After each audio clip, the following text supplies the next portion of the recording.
بسم الله الرحمن الرحيم. ألف لام ميم.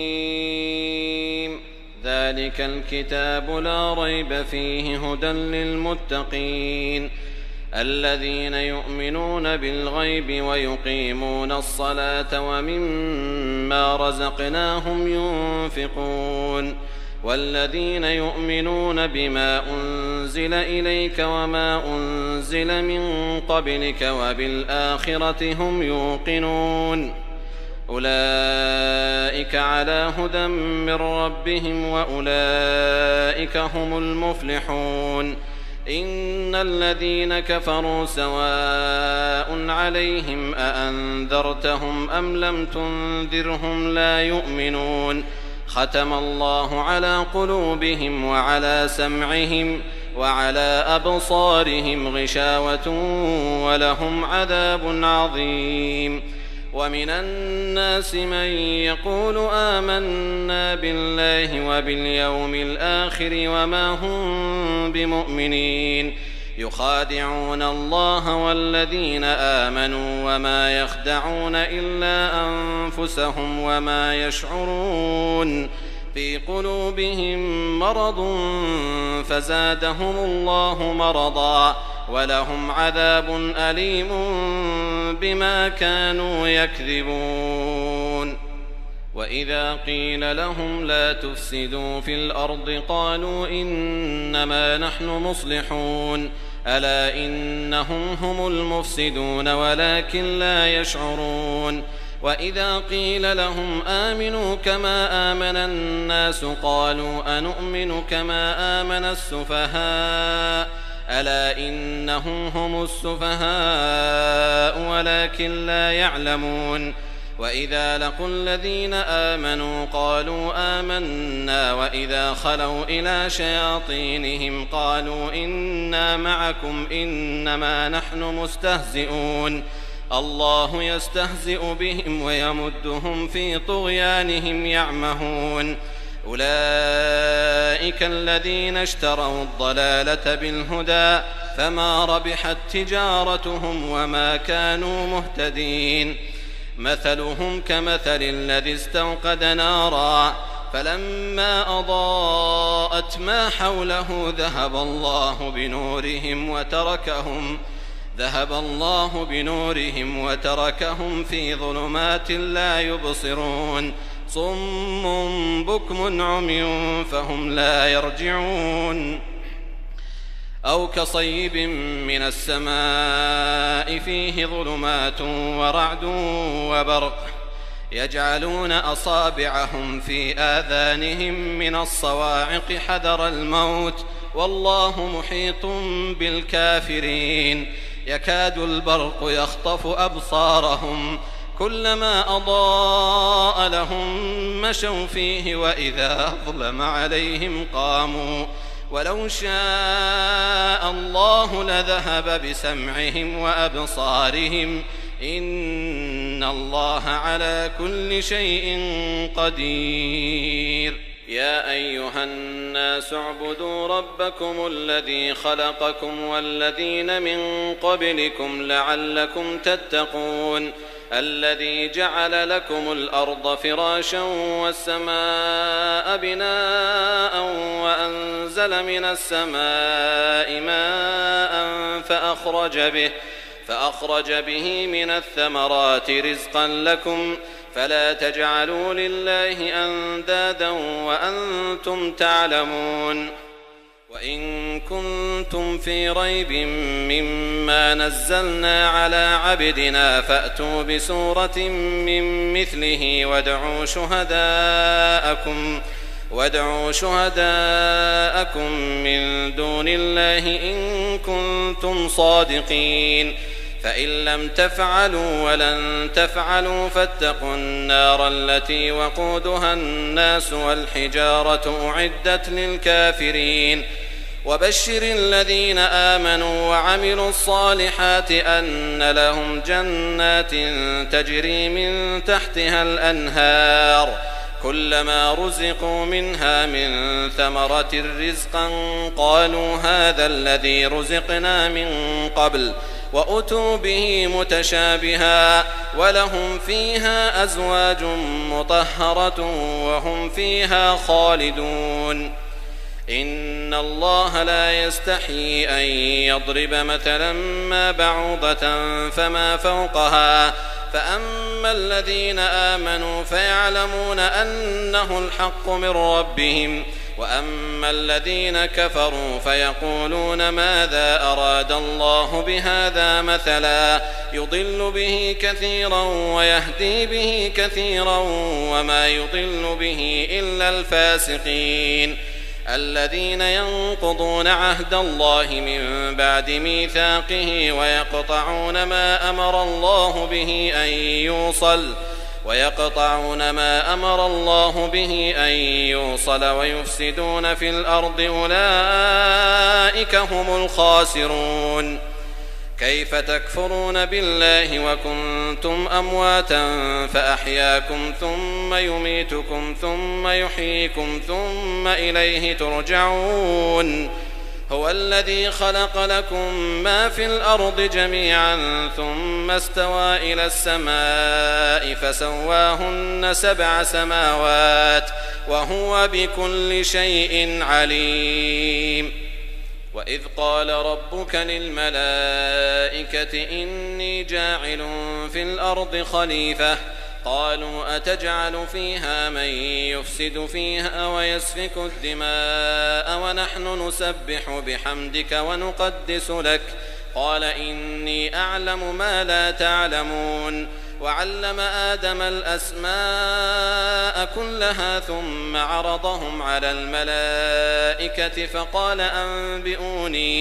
فقال أنبئوني بأسماء هؤلاء إن كنتم صادقين. قالوا سبحانك لا علم لنا إلا ما علمتنا إنك أنت العليم الحكيم. قال يا آدم أنبئهم بأسمائهم فلما أنبأهم بأسمائهم قال ألم أقل لكم إني أعلم غيب السماوات والأرض وأعلم ما تبدون وما كنتم تكتمون. وإذ قلنا للملائكة اسجدوا لآدم فسجدوا إلا إبليس أبى واستكبر وكان من الكافرين. وقلنا يا آدم اسكن أنت وزوجك الجنة وكلا منها رغدا حيث شئتما ولا تقربا هذه الشجرة فتكونا من الظالمين. فأزلهما الشيطان عنها فأخرجهما مما كانا فيه وقلنا اهبطوا بعضكم لبعض عدو ولكم في الأرض مستقر ومتاع إلى حين. فتلقى آدم من ربه كلمات فتاب عليه إنه هو التواب الرحيم. قلنا اهبطوا منها جميعا فإما يأتينكم مني هدى فمن تبع هداي فلا خوف عليهم ولا هم يحزنون. والذين كفروا وكذبوا بآياتنا أولئك أصحاب النار هم فيها خالدون. يا بني إسرائيل اذكروا نعمتي التي أنعمت عليكم وأوفوا بعهدي أوف بعهدكم وإياي فارهبون. وآمنوا بما أنزلت مصدقا لما معكم ولا تكونوا أول كافر به ولا تشتروا بآياتي ثمنا قليلا وإياي فاتقون. ولا تلبسوا الحق بالباطل وتكتموا الحق وأنتم تعلمون. وأقيموا الصلاة وآتوا الزكاة واركعوا مع الراكعين. أتأمرون الناس بالبر وتنسون أنفسكم وأنتم تتلون الكتاب أفلا تعقلون. واستعينوا بالصبر والصلاة وإنها لكبيرة إلا على الخاشعين. الذين يظنون أنهم ملاقو ربهم وأنهم إليه راجعون يا بني إسرائيل اذكروا نعمتي التي أنعمت عليكم وأني فضلتكم على العالمين واتقوا يوما لا تجزي نفس عن نفس شيئا ولا يقبل منها شفاعة ولا يؤخذ منها عدل ولا هم ينصرون وإذ نجيناكم من آل فرعون يسومونكم سوء العذاب يذبحون أبناءكم ويستحيون نساءكم وفي ذلكم بلاء من ربكم عظيم وإذ فرقنا بكم البحر فأنجيناكم وأغرقنا آل فرعون وأنتم تنظرون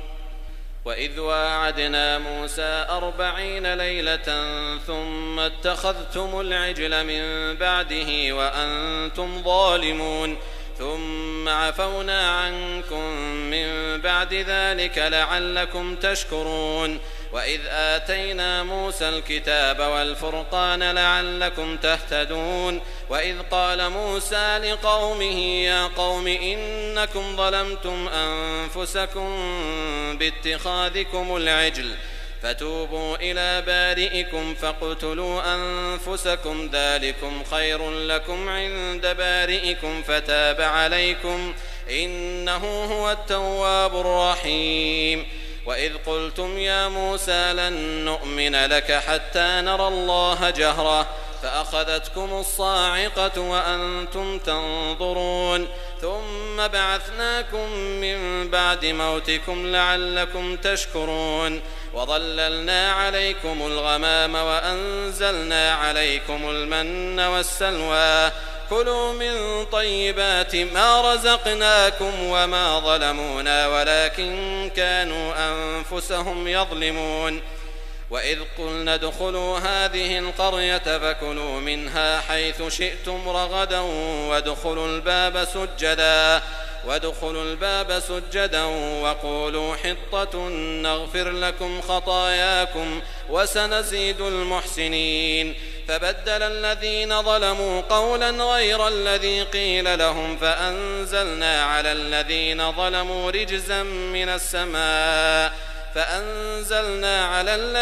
ظلموا رجزا من السماء بما كانوا يفسقون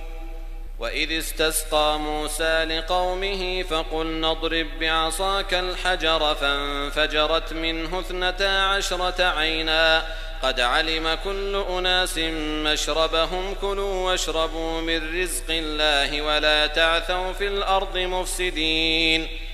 وإذ قلتم يا موسى لن نصبر على طعام واحد فادع لنا ربك يخرج لنا مما تنبت الأرض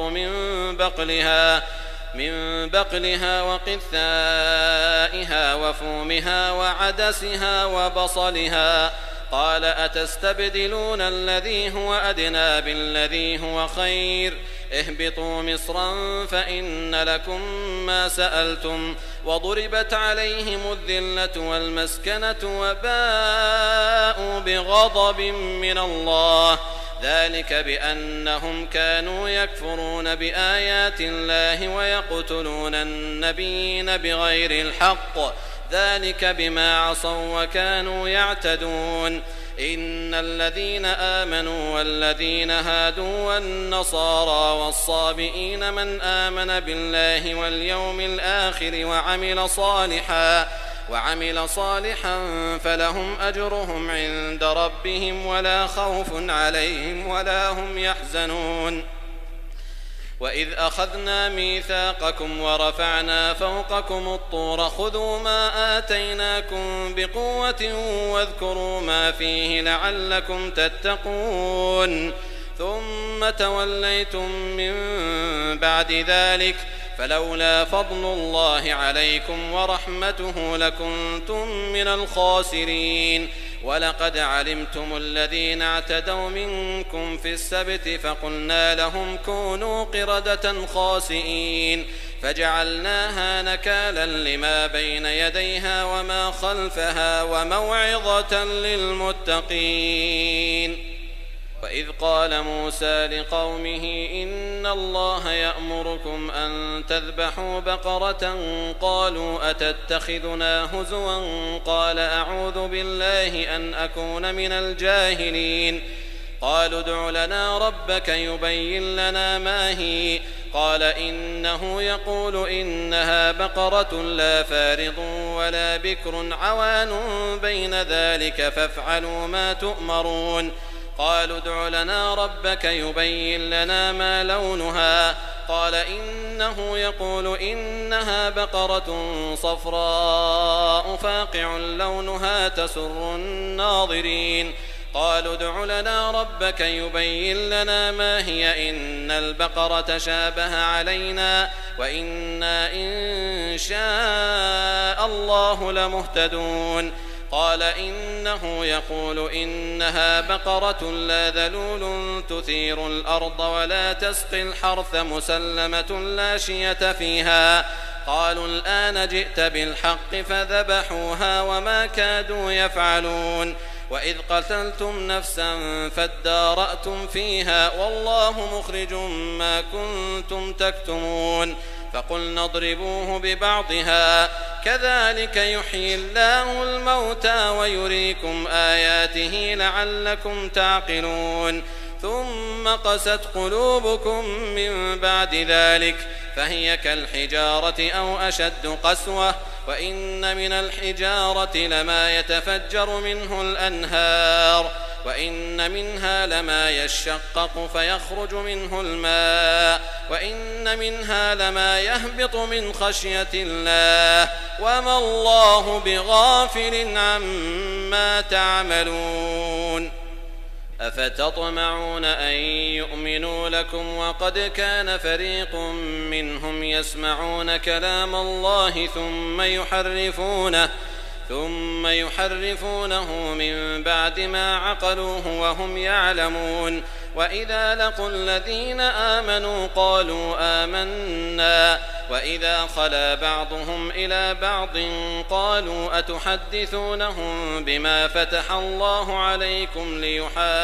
ليحاجوكم به عند ربكم أفلا تعقلون. أولا يعلمون أن الله يعلم ما يسرون وما يعلنون. ومنهم أميون لا يعلمون الكتاب إلا أماني وإن هم إلا يظنون. فويل للذين يكتبون الكتاب بأيديهم ثم يقولون هذا من عند الله ليشتروا به ثمنا قليلا فويل لهم مما كتبت أيديهم وويل لهم مما يكسبون. وقالوا لن تمسنا النار إلا أياما معدودة قل أتخذتم عند الله عهدا فلن يخلف الله عهده أم تقولون على الله ما لا تعلمون. بلى من كسب سيئة وأحاطت به خطيئته فأولئك أصحاب النار هم فيها خالدون. والذين آمنوا وعملوا الصالحات أولئك أصحاب الجنة هم فيها خالدون. وإذ أخذنا ميثاق بني إسرائيل لا تعبدون إلا الله وبالوالدين إحسانا وذي القربى واليتامى والمساكين وقولوا للناس حسنا وأقيموا الصلاة وآتوا الزكاة ثم توليتم إلا قليلا منكم وأنتم معرضون. وإذ أخذنا ميثاقكم لا تسفكون دماءكم ولا تخرجون أنفسكم من دياركم ثم أقررتم وأنتم تشهدون. ثم أنتم هؤلاء تقتلون أنفسكم وتخرجون فريقا منكم من ديارهم تظاهرون عليهم بالإثم والعدوان وإن يأتوكم أسارى تفادوهم وهو محرم عليكم إخراجهم أفتؤمنون ببعض الكتاب وتكفرون ببعض فما جزاء من يفعل ذلك منكم إلا خزي في الحياة الدنيا ويوم القيامة يردون إلى أشد العذاب وما الله بغافل عما تعملون أولئك الذين اشتروا الحياة الدنيا بالآخرة فلا يخفف عنهم العذاب ولا هم ينصرون. ولقد آتينا موسى الكتاب وقفينا من بعده بالرسل وآتينا عيسى ابن مريم البينات وأيدناه بروح القدس أفكلما جاءكم رسول بما لا تهوى أنفسكم استكبرتم ففريقا كذبتم وفريقا تقتلون وقالوا قلوبنا غلف بل لعنهم الله بكفرهم فقليلا ما يؤمنون. ولما جاءهم كتاب من عند الله مصدق لما معهم وكانوا من قبل يستفتحون على الذين كفروا فلما جاءهم ما عرفوا كفروا به فلعنة الله على الكافرين. بئس ما اشتروا به أنفسهم أن يكفروا بما أنزل الله بغيا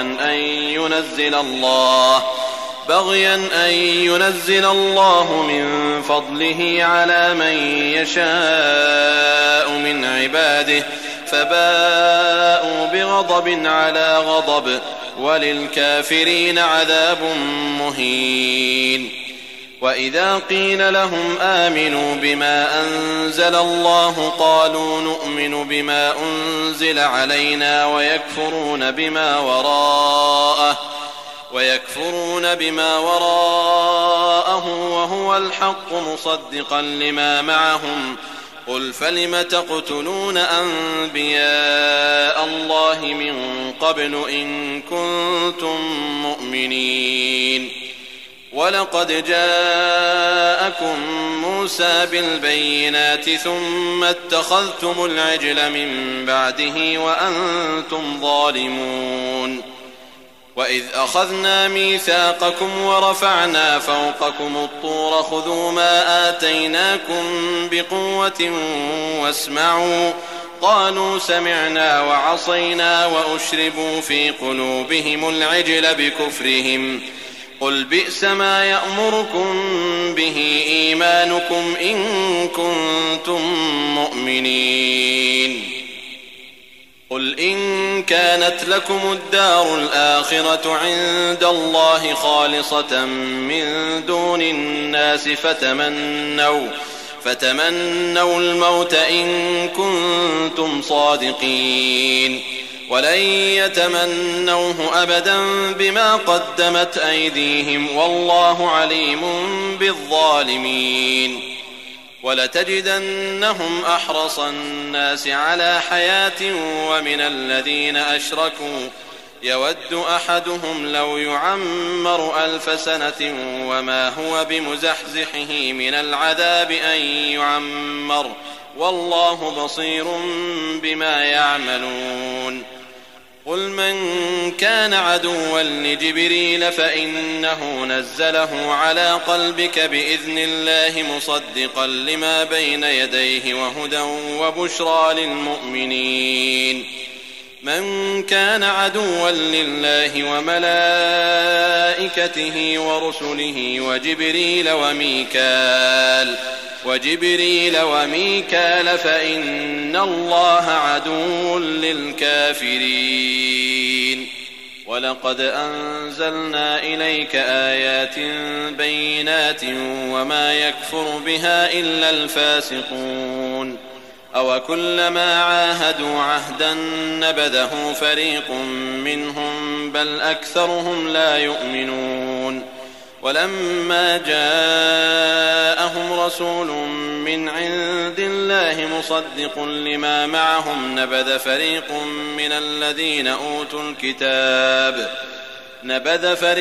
من الذين أوتوا الكتاب كتاب الله وراء ظهورهم كأنهم لا يعلمون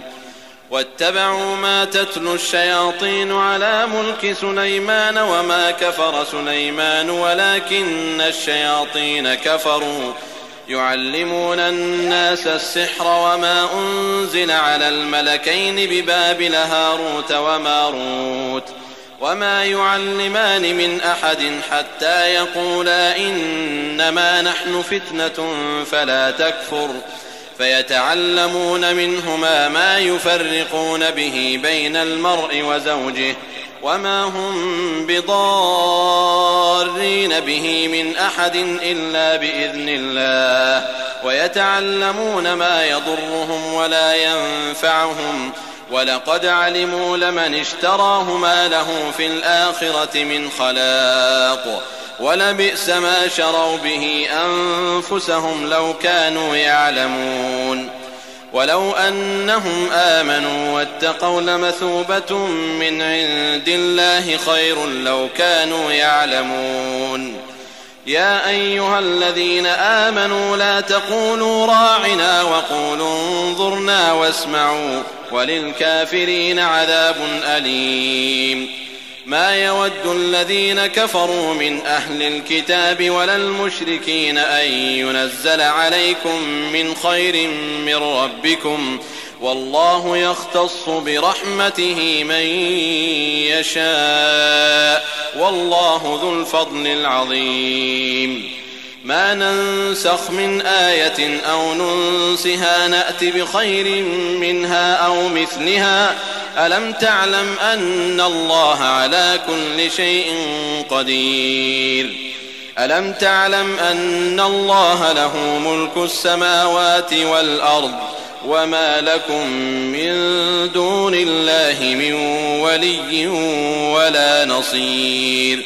أم تريدون أن تسألوا رسولكم كما سئل موسى من قبل ومن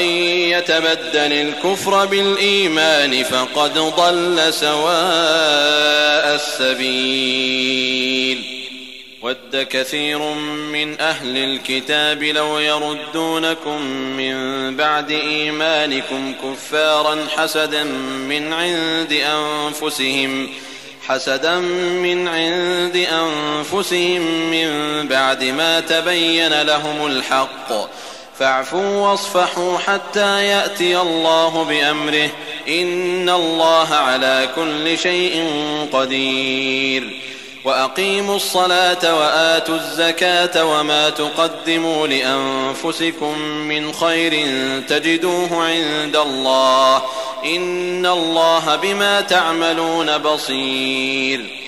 وقالوا لن يدخل الجنة إلا من كان هودا أو نصارى تلك أمانيهم قل هاتوا برهانكم إن كنتم صادقين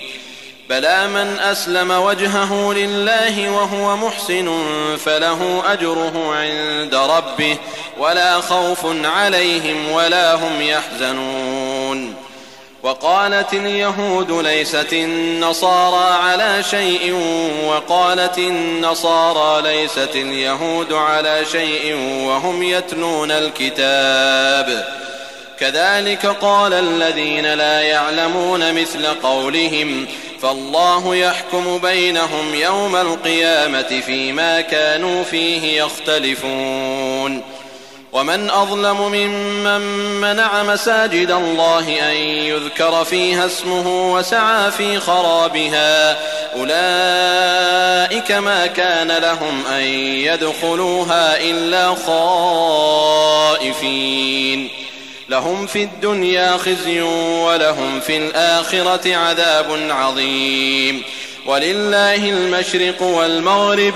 فأينما تولوا فثم وجه الله إن الله واسع عليم وقالوا اتخذ الله ولدا سبحانه بل له ما في السماوات والأرض كل له قانتون بديع السماوات والأرض وإذا قضى أمرا فإنما يقول له كن فيكون وقال الذين لا يعلمون لولا يكلمنا الله أو تأتينا آية كذلك قال الذين من قبلهم مثل قولهم تشابهت قلوبهم قد بينا الآيات لقوم يوقنون إنا أرسلناك بالحق بشيرا ونذيرا ولا تسأل عن أصحاب الجحيم ولن ترضى عنك اليهود ولا النصارى حتى تتبع ملتهم قل إن هدى الله هو الهدى ولئن اتبعت أهواءهم بعد الذي جاءك من العلم ما لك من الله من ولي ولا نصير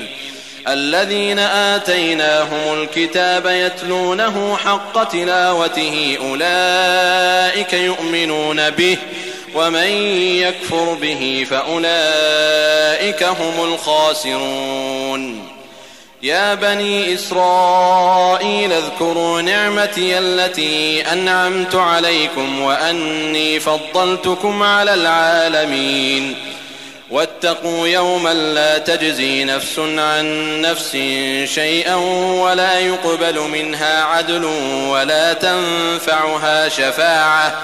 ولا يقبل منها عدل ولا تنفعها شفاعة ولا هم ينصرون وإذ ابتلى إبراهيم ربه بكلمات فأتمهن قال إني جاعلك للناس إماما قال ومن ذريتي قال لا ينال عهد الظالمين وإذ جعلنا البيت مثابة للناس وأمنا واتخذوا من مقام إبراهيم مصلى وعهدنا إلى إبراهيم وإسماعيل أن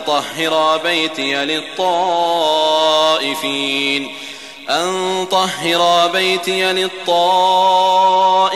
والعاكفين والركع السجود وإذ قال إبراهيم رب اجعل هذا بلدا آمنا وارزق أهله من الثمرات من آمن منهم بالله واليوم الآخر قال ومن كفر فأمتعه قليلا ثم أضطره إلى عذاب النار وبئس المصير وإذ يرفع إبراهيم القواعد من البيت وإسماعيل ربنا تقبل منا إنك أنت السميع العليم ربنا واجعلنا مسلمين لك ومن ذريتنا أمة مسلمة لك وأرنا مناسكنا وتب علينا إنك أنت التواب الرحيم ربنا وابعث فيهم رسولا منهم يتلو عليهم آياتك ويعلمهم الكتاب والحكمة ويزكيهم إنك أنت العزيز الحكيم ومن يرغب عن ملة إبراهيم إلا من سفه نفسه ولقد اصطفيناه في الدنيا وإنه في الآخرة لمن الصالحين إذ قال له ربه أسلم قال أسلمت لرب العالمين ووصى بها إبراهيم بنيه ويعقوب يا بني إن الله اصطفى لكم الدين فلا تموتن إلا وأنتم مسلمون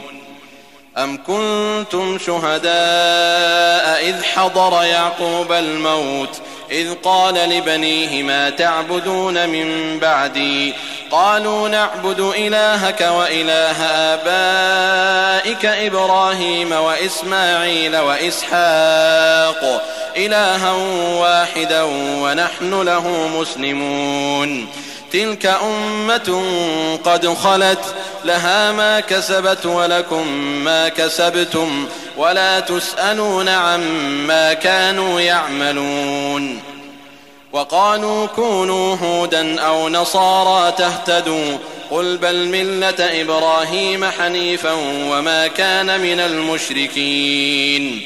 قولوا آمنا بالله وما أنزل إلينا وما أنزل إلى إبراهيم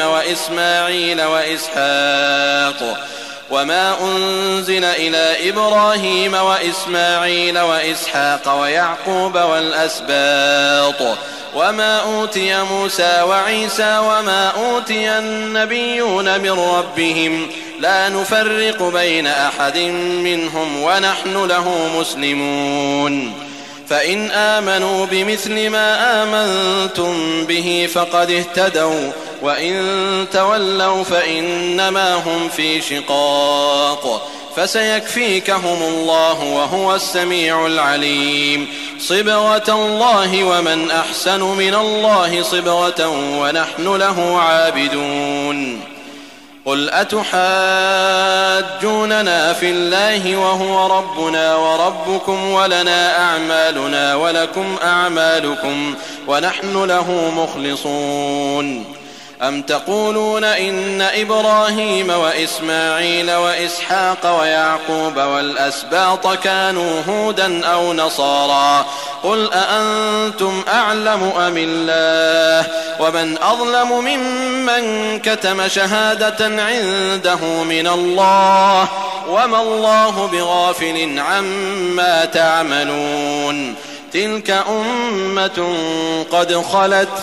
لها ما كسبت ولكم ما كسبتم ولا تسألون عما كانوا يعملون. سيقول السفهاء من الناس ما ولاهم عن قبلتهم التي كانوا عليها قل لله المشرق والمغرب يهدي من يشاء إلى صراط مستقيم. وكذلك جعلناكم أمة وسطا لتكونوا شهداء على الناس ويكون الرسول عليكم شهيدا. وما جعلنا القبلة التي كنت عليها إلا لنعلم من يتبع الرسول ممن ينقلب على عقبيه وإن كانت لكبيرة إلا على الذين هدى الله وما كان الله ليضيع إيمانكم إن الله بالناس لرؤوف رحيم. قد نرى تقلب وجهك في السماء فلنولينك قبلة ترضاها فول وجهك شطر المسجد الحرام وحيث ما كنتم فولوا وجوهكم شطره وإن الذين أوتوا الكتاب ليعلمون أنه الحق من ربهم وما الله بغافل عما يعملون. ولئن أتيت الذين أوتوا الكتاب بكل آية ما تبعوا قبلتك وما أنت بتابع قبلتهم وما بعضهم بتابع قبلة بعض ولئن اتبعت أهواءهم من بعد ما جاءك من العلم إنك إذا لمن الظالمين. الذين آتيناهم الكتاب يعرفونه كما يعرفون أبناءهم وإن فريقا منهم ليكتمون الحق وهم يعلمون. الحق من ربك فلا تكونن من الممترين. ولكل وجهة هو موليها فاستبقوا الخيرات أينما تكونوا يأت بكم الله جميعا إن الله على كل شيء قدير. ومن حيث خرجت فول وجهك شطر المسجد الحرام وإنه للحق من ربك وما الله بغافل عما تعملون. ومن حيث خرجت فول وجهك شطر المسجد الحرام وحيث ما كنتم فولوا وجوهكم شطره لئلا يكون للناس عليكم حجة إلا الذين ظلموا منهم فلا تخشوهم واخشوني ولأتم نعمتي عليكم ولعلكم تهتدون كما أرسلنا فيكم رسولا منكم يتلو عليكم آياتنا ويزكيكم ويعلمكم الكتاب والحكمة ويعلمكم ما لم تكونوا تعلمون فاذكروني أذكركم واشكروا لي ولا تكفرون يا أيها الذين آمنوا استعينوا بالصبر والصلاة إن الله مع الصابرين ولا تقولوا لمن يقتل في سبيل الله أموات بل أحياء ولكن لا تشعرون ولنبلونكم بشيء من الخوف والجوع ونقص من الأموال والأنفس والثمرات وبشر الصابرين الذين إذا أصابتهم مصيبة قالوا إنا لله وإنا إليه راجعون أولئك عليهم صلوات من ربهم ورحمة وأولئك هم المهتدون إن الصفا والمروة من شعائر الله فمن حج البيت أو اعتمر فلا جناح عليه أن يطوف بهما ومن تطوع خيرا فإن الله شاكر عليم إن الذين يكتمون ما أنزلنا من البينات والهدى من بعد ما بيناه للناس في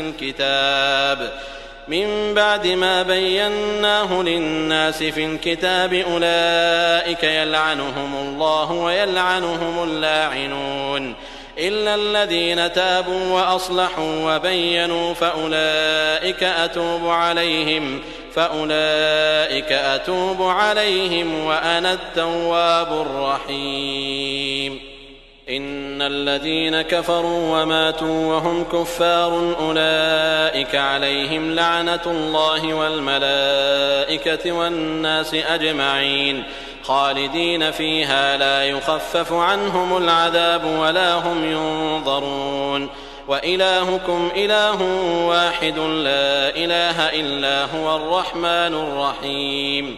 إن في خلق السماوات والأرض واختلاف الليل والنهار والفلك التي تجري في البحر بما ينفع الناس وما أنزل الله من السماء من ماء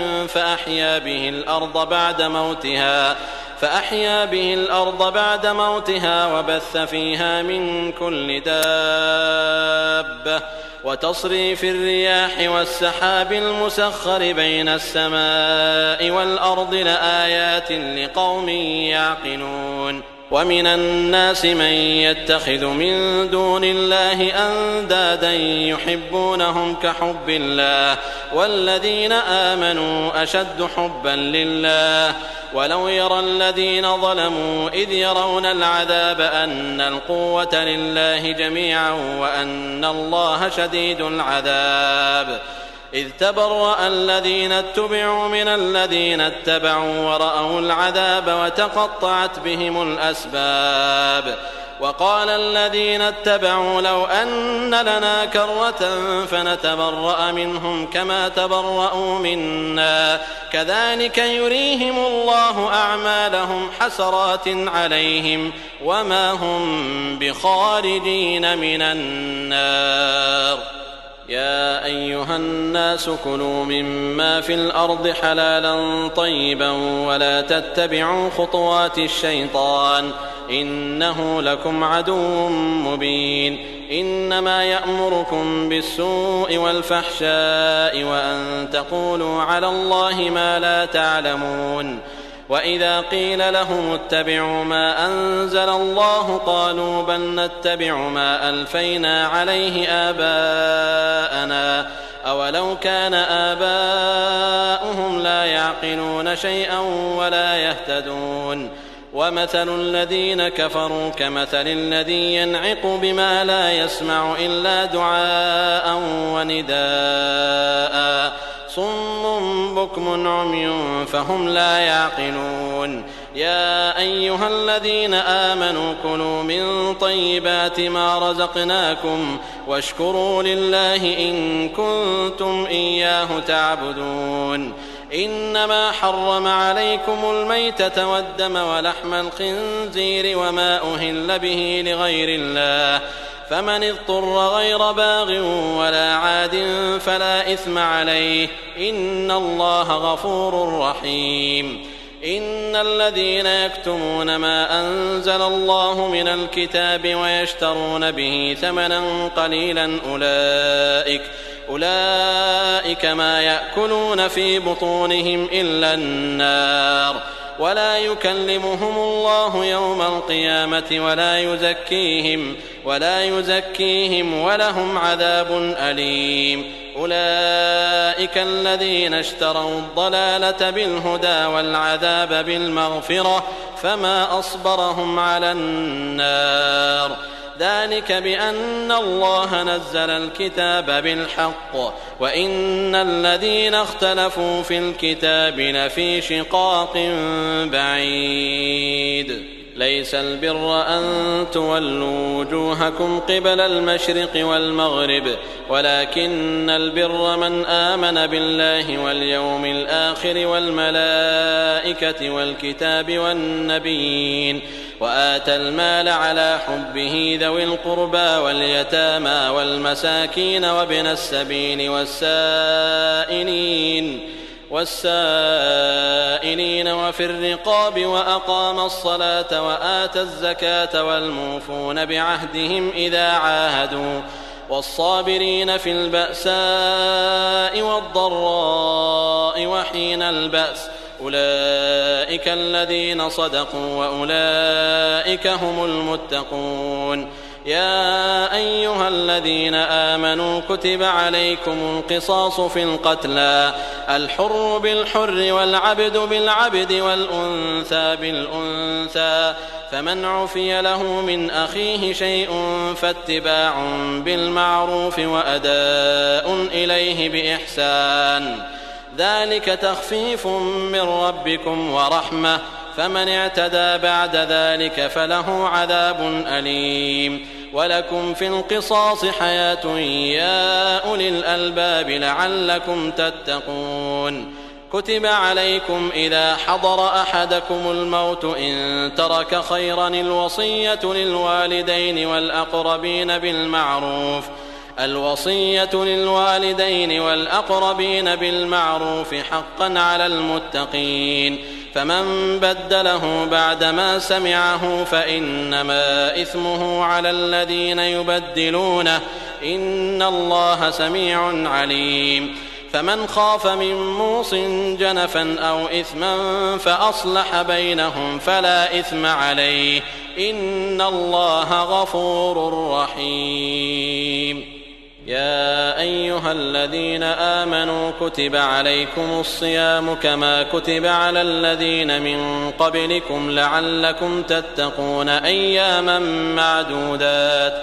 فمن كان منكم مريضا أو على سفر فعدة من أيام أخر وعلى الذين يطيقونه فدية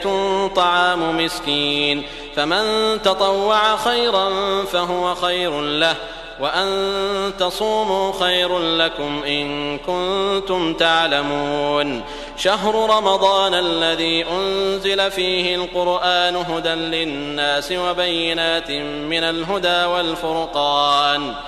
فمن شهد منكم الشهر فليصم ومن كان مريضا أو على سفر فعدة من أيام أخر يريد الله بكم اليسر ولا يريد بكم العسر ولتكملوا العدة ولتكبروا الله على ما هداكم ولعلكم تشكرون وإذا سألك عبادي عني فإني قريب أجيب دعوة الداع إذا دعان فليستجيبوا لي وليؤمنوا بي لعلهم يرشدون أحل لكم ليلة الصيام الرفث إلى نسائكم هن لباس لكم وأنتم لباس لهن علم الله أنكم كنتم تختانون أنفسكم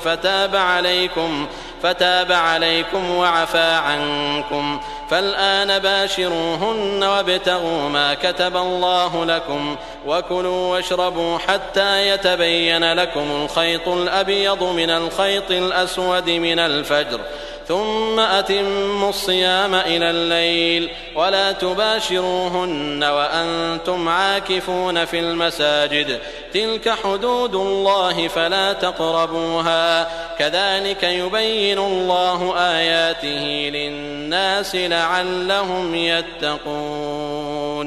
ولا تأكلوا أموالكم بينكم بالباطل وتدلوا بها إلى الحكام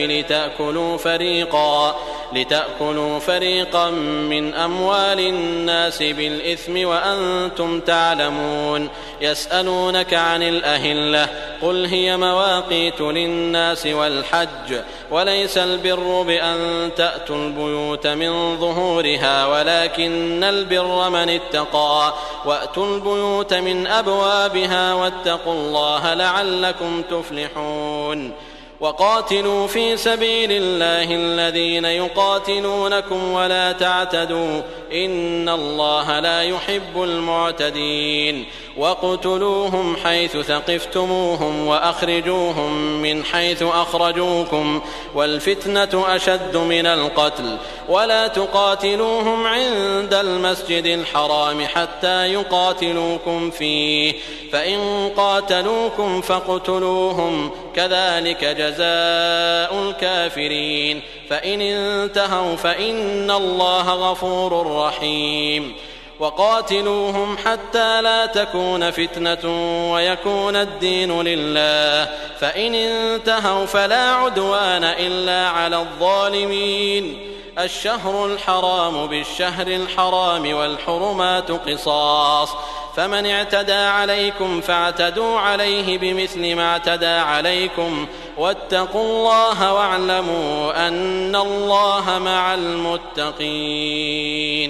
وأنفقوا في سبيل الله ولا تلقوا بأيديكم إلى التهلكة وأحسنوا، إن الله يحب المحسنين. وأتموا الحج والعمرة لله، فإن أحصرتم فما استيسر من الهدي، ولا تحلقوا رؤوسكم حتى يبلغ الهدي محله، فمن كان منكم مريضا أو به أذى من رأسه ففدية من صيام أو صدقة أو نسك، فإذا أمنتم فمن تمتع بالعمرة إلى الحج فما استيسر من الهدي، فمن لم يجد فصيام 3 أيام في الحج و7 إذا رجعتم، تلك 10 كاملة، ذلك لمن لم يكن أهله حاضر المسجد الحرام. واتقوا الله واعلموا أن الله شديد العقاب. الحج أشهر معلومات، فمن فرض فيهن الحج فلا رفث ولا فسوق ولا جدال في الحج، وما تفعلوا من خير يعلمه الله، وتزودوا فإن خير الزاد التقوى، واتقون يا أولي الألباب. ليس عليكم جناح أن تبتغوا فضلا من ربكم، فإذا أفضتم من عرفات فاذكروا الله عند المشعر الحرام، واذكروه كما هداكم، وإن كنتم من قبله لمن الضالين. ثم أفيضوا من حيث أفاض الناس واستغفروا الله، إن الله غفور رحيم. فإذا قضيتم مناسككم فاذكروا الله كذكركم آباءكم أو أشد ذكرا، فمن الناس من يقول ربنا آتنا في الدنيا وما له في الآخرة من خلاق، ومنهم من يقول ربنا آتنا في الدنيا حسنة وفي الآخرة حسنة وقنا عذاب النار. أولئك لهم نصيب مما كسبوا والله سريع الحساب. واذكروا الله في أيام معدودات فمن تعجل في يومين فلا إثم عليه ومن تأخر فلا إثم عليه لمن اتقى واتقوا الله واعلموا أنكم إليه تحشرون. ومن الناس من يعجبك قوله في الحياة الدنيا ويشهد الله على ما في قلبه وهو ألد الخصام وإذا تولى سعى في الأرض ليفسد فيها ويهلك الحرث والنسل والله لا يحب الفساد. وإذا قيل له اتق الله أخذته العزة بالإثم فحسبه جهنم ولبئس المهاد. ومن الناس من يشري نفسه ابتغاء مرضات الله والله رؤوف بالعباد. يا أيها الذين آمنوا ادخلوا في السلم كافة ولا تتبعوا خطوات الشيطان إنه لكم عدو مبين. فإن زللتم من بعد ما جاءتكم البينات فاعلموا أن الله عزيز حكيم. هل ينظرون إلا أن يأتيهم الله في ظلل من الغمام والملائكة وقضي الأمر وإلى الله ترجع الأمور. سل بني إسرائيل كم آتيناهم من آية بينة ومن يبدل نعمة الله من بعد ما جاءته فإن الله شديد العقاب. زين للذين كفروا الحياة الدنيا ويسخرون من الذين آمنوا والذين اتقوا فوقهم يوم القيامة والله يرزق من يشاء بغير حساب. كان الناس أمة واحدة فبعث الله النبيين مبشرين ومنذرين وأنزل معهم الكتاب بالحق ليحكم بين الناس فيما اختلفوا فيه وما اختلف فيه إلا الذين أوتوه من بعد ما جاءتهم البينات بغيا بينهم فهدى الله الذين آمنوا لما اختلفوا فيه من الحق بإذنه والله يهدي من يشاء إلى صراط مستقيم. أم حسبتم أن تدخلوا الجنة ولما يأتكم مثل الذين خلوا من قبلكم مستهم البأساء والضراء وزلزلوا حتى يقول الرسول والذين آمنوا معه متى نصر الله ألا إن نصر الله قريب. يسألونك ماذا ينفقون قل ما أنفقتم من خير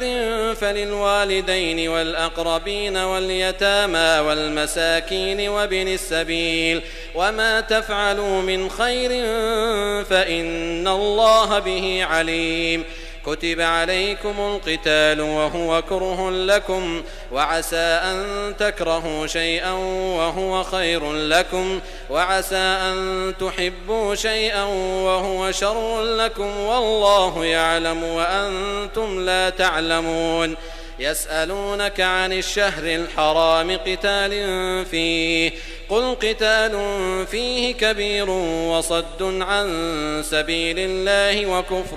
به والمسجد الحرام وإخراج أهله منه أكبر عند الله والفتنة أكبر من القتل ولا يزالون يقاتلونكم حتى يردوكم عن دينكم إن استطاعوا ومن يرتدد منكم عن دينه فيمت وهو كافر فأولئك حبطت أعمالهم في الدنيا والآخرة وأولئك أصحاب النار هم فيها خالدون. إن الذين آمنوا والذين هاجروا وجاهدوا في سبيل الله أولئك يرجون رحمة الله والله غفور رحيم. يسألونك عن الخمر والميسر قل فيهما إثم كبير ومنافع للناس وإثمهما أكبر من نفعهما ويسألونك ماذا ينفقون قل العفو كذلك يبين الله لكم الآيات لعلكم تتفكرون في الدنيا والآخرة. ويسألونك عن اليتامى قل إصلاح لهم خير وإن تخالطوهم فإخوانكم والله يعلم المفسد من المصلح ولو شاء الله لأعنتكم إن الله عزيز حكيم. ولا تنكحوا المشركات حتى يؤمن ولأمة مؤمنة خير من مشركة ولو أعجبتكم ولا تنكحوا المشركين حتى يؤمنوا ولعبد مؤمن خير من مشرك ولو أعجبكم أولئك يدعون إلى النار والله يدعو إلى الجنة والمغفرة بإذنه ويبين آياته للناس لعلهم يتذكرون. ويسألونك عن المحيض قل هو أذى فاعتزلوا النساء في المحيض ولا تقربوهن حتى يطهرن فإذا تطهرن فأتوهن من حيث أمركم الله إن الله يحب التوابين ويحب المتطهرين. نساؤكم حرث لكم فأتوا حرثكم أنى شئتم وقدموا لأنفسكم واتقوا الله واعلموا أنكم ملاقوه وبشر المؤمنين. ولا تجعلوا الله عرضة لأيمانكم أن تبروا وتتقوا وتصلحوا بين الناس والله سميع عليم. لا يؤاخذكم الله باللغو في أيمانكم ولكن يؤاخذكم بما كسبت قلوبكم والله غفور حليم. للذين يؤلون من نسائهم تربص 4 أشهر فإن فاءوا فإن الله غفور رحيم. وإن عزموا الطلاق فإن الله سميع عليم. والمطلقات يتربصن بأنفسهن 3 قروء ولا يحل لهن أن يكتمن ما خلق الله في أرحامهن إن كن يؤمن بالله واليوم الآخر وبعولتهن أحق بردهن في ذلك إن أرادوا إصلاحا ولهن مثل الذي عليهن بالمعروف وللرجال عليهن درجة والله عزيز حكيم. الطلاق 2 فإمساك بمعروف أو تسريح بإحسان. ولا يحل لكم أن تأخذوا مما آتيتموهن شيئا إلا أن يخافا ألا يقيما حدود الله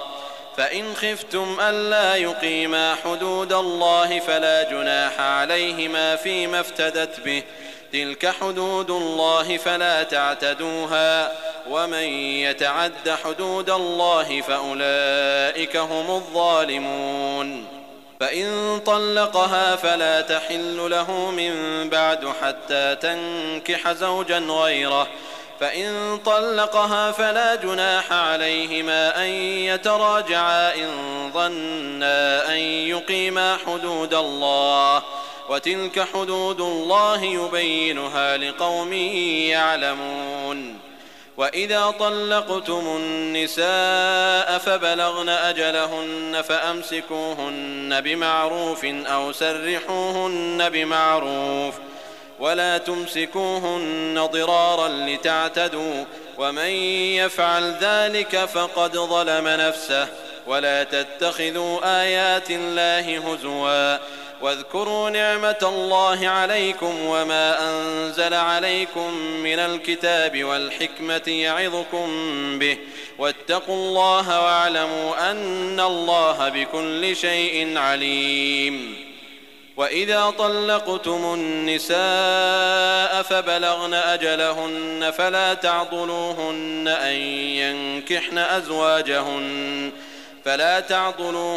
أن ينكحن أزواجهن إذا تراضوا بينهم بالمعروف، ذلك يوعظ به من كان منكم يؤمن بالله واليوم الآخر، ذلكم أزكى لكم وأطهر، والله يعلم وأنتم لا تعلمون. والوالدات يرضعن أولادهن حولين كاملين لمن أراد أن يتم الرضاعة، وعلى المولود له رزقهن وكسوتهن بالمعروف، لا تكلف نفس إلا وسعها، لا تضار والدة بولدها ولا مولود له بولده، وعلى الوارث مثل ذلك، فإن أرادا فصالا عن تراض منهما وتشاور فلا جناح عليهما. وإن أردتم أن تسترضعوا أولادكم فلا جناح عليكم إذا سلمتم ما آتيتم بالمعروف، واتقوا الله واعلموا أن الله بما تعملون بصير. والذين يتوفون منكم ويذرون أزواجا يتربصن بأنفسهن 4 أشهر وعشرا، فإذا بلغن أجلهن فلا جناح عليكم فيما فعلن في أنفسهن بالمعروف، والله بما تعملون خبير. ولا جناح عليكم فيما عرضتم به من خطبة النساء أو أكننتم في أنفسكم، علم الله أنكم ستذكرونهن ولكن لا تواعدوهن سرا إلا أن تقولوا قولا معروفا، ولا تعزموا عقدة النكاح حتى يبلغ الكتاب أجله، واعلموا أن الله يعلم ما في أنفسكم فاحذروه، واعلموا أن الله غفور حليم. لا جناح عليكم إن طلقتم النساء ما لم تمسوهن أو تفرضوا لهن فريضة، ومتعوهن على الموسع قدره وعلى المقتر قدره متاعا بالمعروف حقا على المحسنين. وإن طلقتموهن من قبل أن تمسوهن وقد فرضتم لهن فريضة فنصف ما فرضتم إلا أن يعفون أو يعفو الذي بيده عقدة النكاح، وأن تعفوا أقرب للتقوى، ولا تنسوا الفضل بينكم، إن الله بما تعملون بصير. حافظوا على الصلوات والصلاة الوسطى وقوموا لله قانتين. فإن خفتم فرجالا أو ركبانا، فإذا أمنتم فاذكروا الله كما علمكم ما لم تكونوا تعلمون. والذين يتوفون منكم ويذرون أزواجا وصية لأزواجهم متاعا إلى الحول غير إخراج، فإن خرجن فلا جناح عليكم فيما فعلن في أنفسهن من معروف، والله عزيز حكيم. وللمطلقات متاع بالمعروف حقا على المتقين، كذلك يبين الله لكم آياته لعلكم تعقلون. ألم تر إلى الذين خرجوا من ديارهم وهم ألوف حذر الموت فقال لهم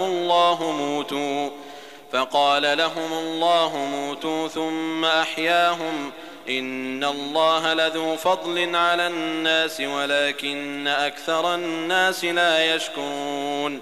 وقاتلوا في سبيل الله واعلموا أن الله سميع عليم. من ذا الذي يقرض الله قرضا حسنا فيضاعفه له أضعافا كثيرة والله يقبض ويبسط وإليه ترجعون. ألم تر إلى الملأ من بني إسرائيل من بعد موسى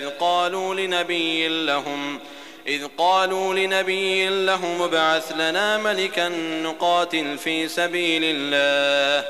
قال هل عسيتم إن كتب عليكم القتال ألا تقاتلوا قالوا وما لنا ألا نقاتل في سبيل الله وقد أخرجنا من ديارنا وأبنائنا فلما كتب عليهم القتال تولوا إلا قليلا منهم والله عليم بالظالمين. وقال لهم نبيهم إن الله قد بعث لكم طالوت ملكا قالوا أنى يكون له الملك علينا ونحن أحق بالملك منه ولم يؤت سعة من المال قال إن الله اصطفاه عليكم وزاده بسطة في العلم والجسم والله يؤتي ملكه من يشاء والله واسع عليم. وقال لهم نبيهم إن آية ملكه أن يأتيكم التابوت فيه سكينة من ربكم وبقية مما ترك آل موسى وآل هارون تحمله الملائكة إن في ذلك لآية لكم إن كنتم مؤمنين. فلما فصل طالوت بالجنود قال إن الله مبتليكم بنهر فمن شرب منه فليس مني ومن لم يطعمه فإنه مني إلا من اغترف غرفة بيده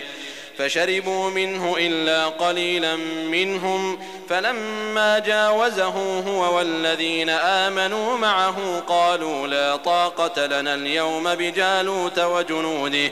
قال الذين يظنون أنهم ملاقو الله كم من فئة قليلة غلبت فئة كثيرة بإذن الله والله مع الصابرين.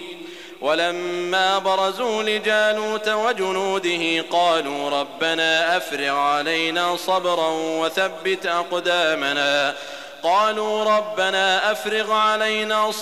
وثبت أقدامنا وانصرنا على القوم الكافرين فهزموهم بإذن الله وقتل داود جالوت وآتاه الله الملك والحكمة وعلمه مما يشاء ولولا دفع الله الناس بعضهم ببعض لفسدت الأرض ولكن الله ذو فضل على العالمين. تلك آيات الله نتلوها عليك بالحق وإنك لمن المرسلين. تلك الرسل فضلنا بعضهم على بعض منهم من كلم الله ورفع بعضهم درجات وآتينا عيسى ابن مريم البينات وأيدناه بروح القدس ولو شاء الله ما اقتتل الذين من بعدهم من بعد ما جاءتهم البينات ولكن اختلفوا فمنهم من آمن ومنهم من كفر ولو شاء الله ما اقتتلوا ولكن الله يفعل ما يريد.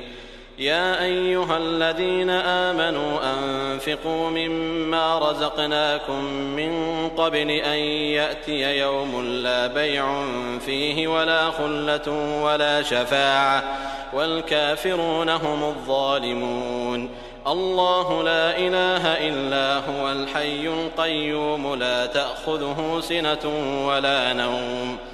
له ما في السماوات وما في الأرض من ذا الذي يشفع عنده إلا بإذنه يعلم ما بين أيديهم وما خلفهم ولا يحيطون بشيء من علمه إلا بما شاء وسع كرسيه السماوات والأرض ولا يئوده حفظهما وهو العلي العظيم. لا إكراه في الدين قد تبين الرشد من الغي فمن يكفر بالطاغوت ويؤمن بالله فقد استمسك بالعروة الوثقى لا انفصام لها والله سميع عليم. الله ولي الذين آمنوا يخرجهم من الظلمات إلى النور والذين كفروا أولياؤهم الطاغوت يخرجونهم من النور إلى الظلمات أولئك أصحاب النار هم فيها خالدون. ألم تر إلى الذي حاج إبراهيم في ربه أن آتاه الله الملك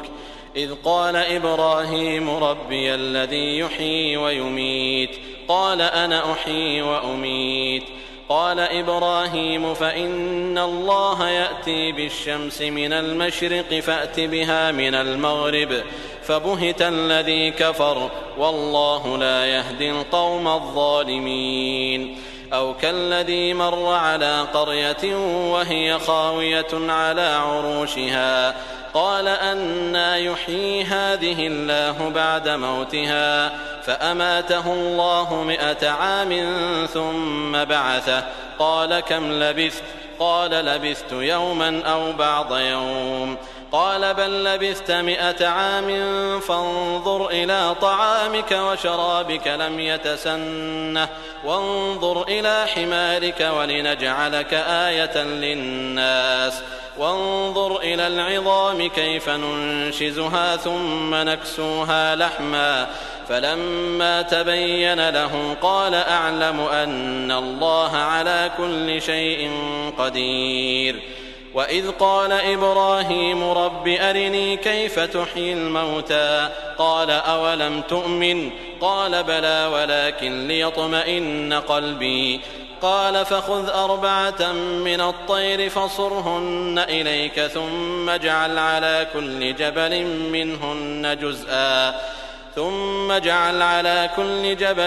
منهن جزءا ثم ادعهن يأتينك سعيا واعلم أن الله عزيز حكيم. مثل الذين ينفقون أموالهم في سبيل الله كمثل حبة أنبتت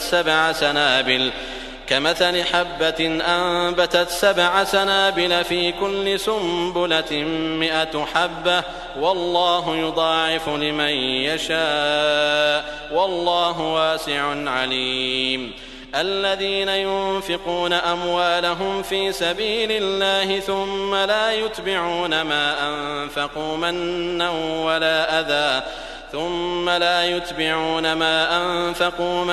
ولا أذى لهم أجرهم عند ربهم ولا خوف عليهم ولا هم يحزنون. قول معروف ومغفرة خير من صدقة يتبعها أذى والله غني حليم. يا أيها الذين آمنوا لا تبطلوا صدقاتكم بالمن والأذى كالذي ينفق ماله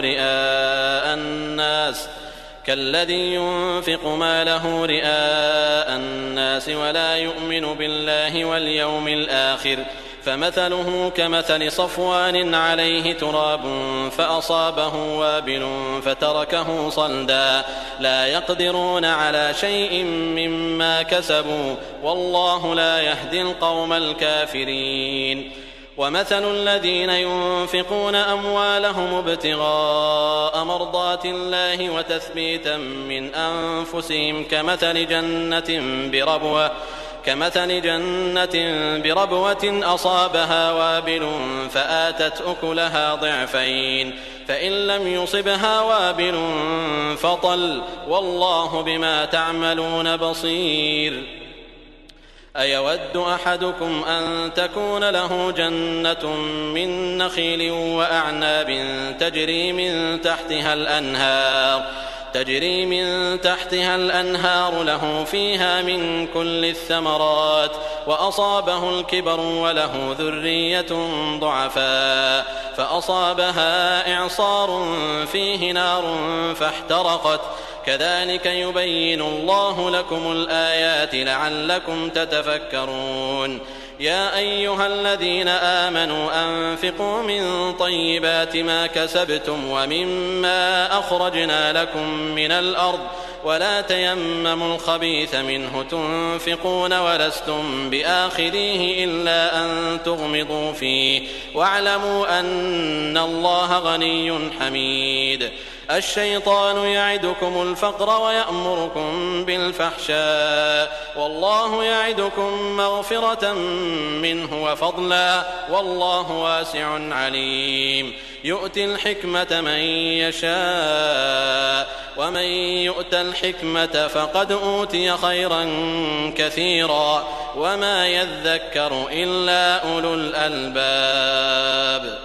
وما أنفقتم من نفقة أو نذرتم من نذر فإن الله يعلمه وما للظالمين من أنصار إن تبدوا الصدقات فنعما هي وإن تخفوها وتؤتوها الفقراء فهو خير لكم ويكفر عنكم من سيئاتكم والله بما تعملون خبير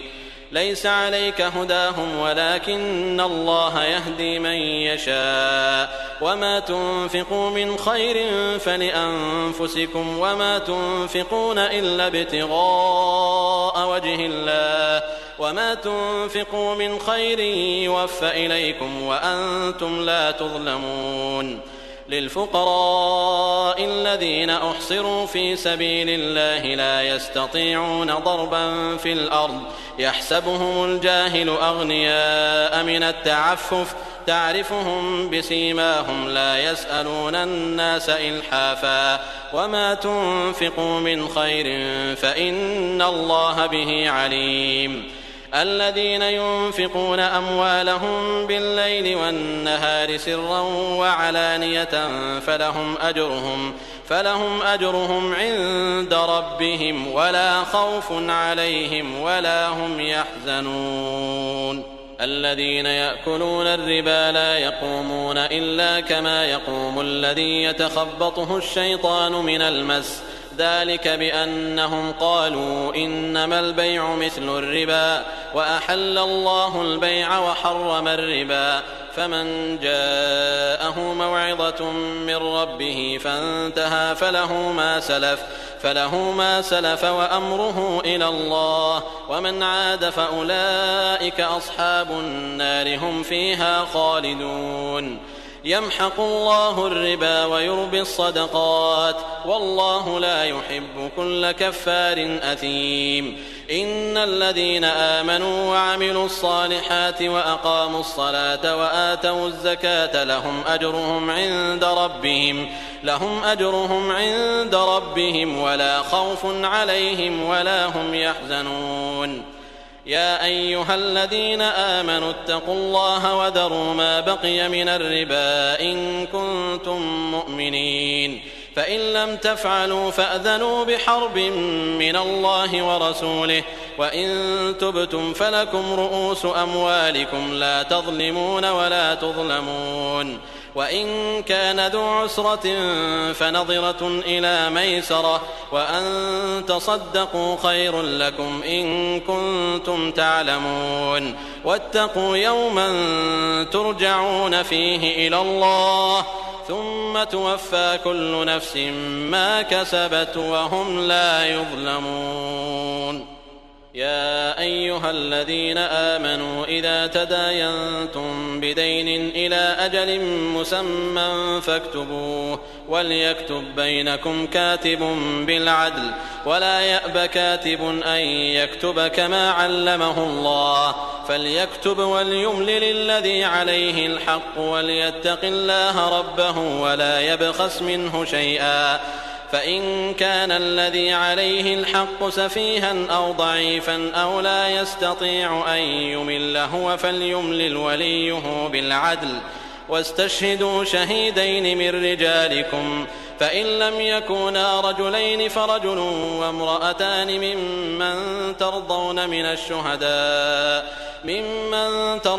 من الشهداء أن تضل إحداهما فتذكر إحداهما الأخرى ولا يأبى الشهداء إذا ما دعوا ولا تسأموا أن تكتبوه صغيرا أو كبيرا إلى أجله ذلكم أقسط عند الله وأقوم للشهادة وأدنى ألا ترتابوا إلا أن تكون تجارة حاضرة تديرونها بينكم فليس عليكم جناح ألا تكتبوها وأشهدوا إذا تبايعتم ولا يضار